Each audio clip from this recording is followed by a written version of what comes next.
Hi everyone and welcome to another Quick Card Tuesday. Today we're going to be working on a fun and elegant card that can be used for any formal occasion. I'm going to be using some blacks and whites and just adding an accent of red to this card. It's going to be a perfect card to use for any occasion. You know, guys, I love using cards that you can multi-purpose and are multifunctional. So like all of the stamp sets, which are very versatile, you can switch and play with the wordings and the sentiments and just make something really fun.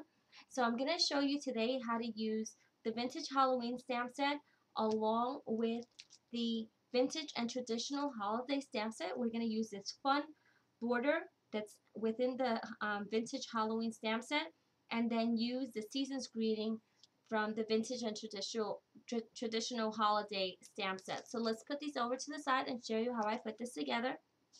Our card base is going to be a 8.5 by 4.25. I'm sorry, 8.5 by 5.5 inch base, and you're just going to go ahead and fold it in half. You're going to take a piece of damask paper, and this one is just 4.25 by 5.5, and this is just going to serve as the top of our card. This paper tends to have a little bit of white edges, so I just take my Tim Holtz Distressing in black soot and I just run my tool along the edges like this. Okay, then we'll go ahead and take our Hellmann's tape runner and put some adhesive on the back of the card. You'll see how quickly this card comes together, and then this becomes the front of our card. Okay, so now we have something that looks like this. Already you can see how formal this could be. It probably would be perfect to give as a wedding card as well. The next thing I did was I cut a piece of paper at 3 3/4 by 5 inches. So it's about a 1/2 inch shorter on each side. And again, we're just going to put some adhesive on the back of it. And then center it right on the front. So this red is just going to give it that really fun burst of color.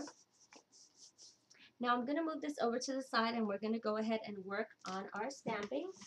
So I have just a piece of scrap paper here, and I'm going to go ahead and take this border, which I got from the vintage Halloween set, and I'm going to use my Stampin' Up! Ruby Red ink. Works perfectly for this, and all we're going to do is we're going to dab it into here like this. What's really awesome about these stamps is that they're really, really detailed, and they give you the clear, crisp quality of a rubber stamp, but with the versatility of clear stamps. So that's always been one of my favorite things about the Kinder Stample stamps. So just go ahead and place it anywhere, because we're going to be fuzzy cutting around here. So you'll see, as I bring it up to here, how detailed this image is. And then we'll move this over to the side, and now I have my sentiment here that says Season's Greetings, and that one was from the vintage and traditional holiday stamp set. So you see that there's some images that are vintage and some of them that are traditional fonts. And we're just going to ink some Memento ink on here like that. Move this over to the side, and then kind of just center it right in the middle of this border stamp like that. And now you see how beautiful that looks. And again, you can use this for anything. Just change the sentiment. Just to save some time, I went ahead and I pre-did one. So I pre-cut it, but it's really, really easy to do. So I'll move this one over to the side. So now all I did was I fuzzy cut around there, and I'm going to put it there. The next thing I did was I took a piece of black cardstock, and this is cut at, let's see, 2 by 4 1/4. So we'll go ahead and put some adhesive on here and just layer it off to the side like this.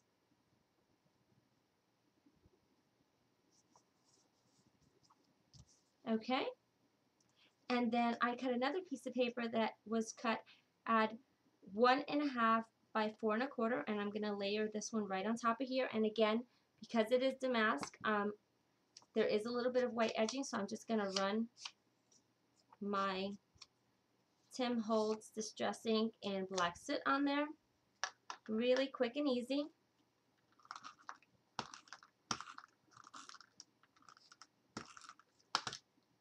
And we'll put that right in the center of there.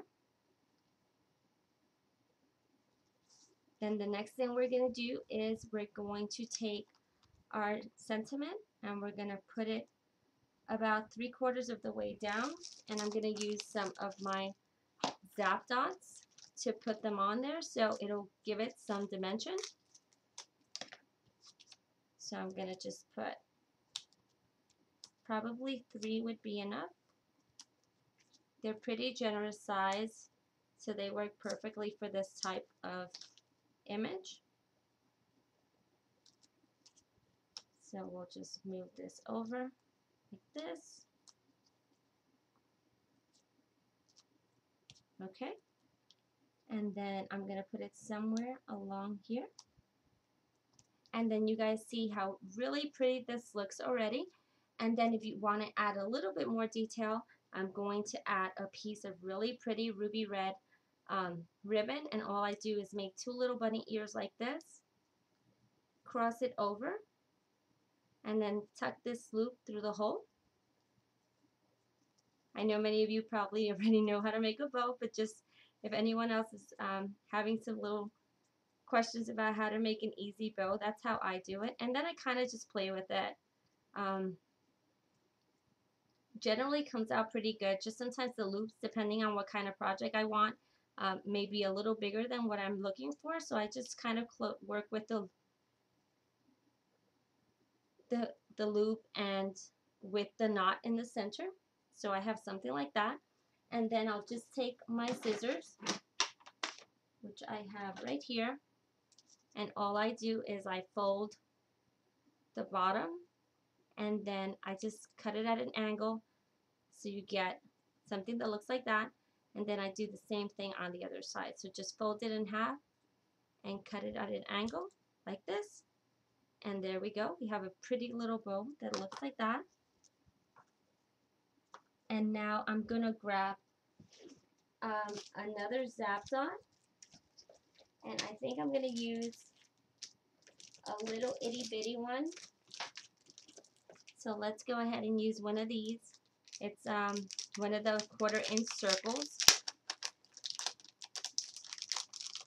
And I'll just take one out of here.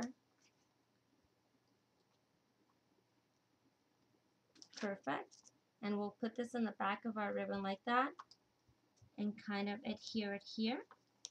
If you feel that you want the loops to kind of hold down a little bit more so that they don't move around, you can always add another little dimension like this and just put it on the back and just position it wherever you want it to go to make sure that that bow loop stays perfectly secure on your card. Okay, so now we have something that looks like that. And then just to add another little beautiful accent to it, I'm going to use a pearl. So one of these really big chunky pearls, and we'll snip one off. And then just put it right here in the center. So there you go. A really quick card to do. Again, perfect for any occasion. You can quickly change the color coordination on it and use them for any occasion. So I hope you guys enjoyed this quick card, and I can't wait to share new ideas with you really soon. Thanks for watching.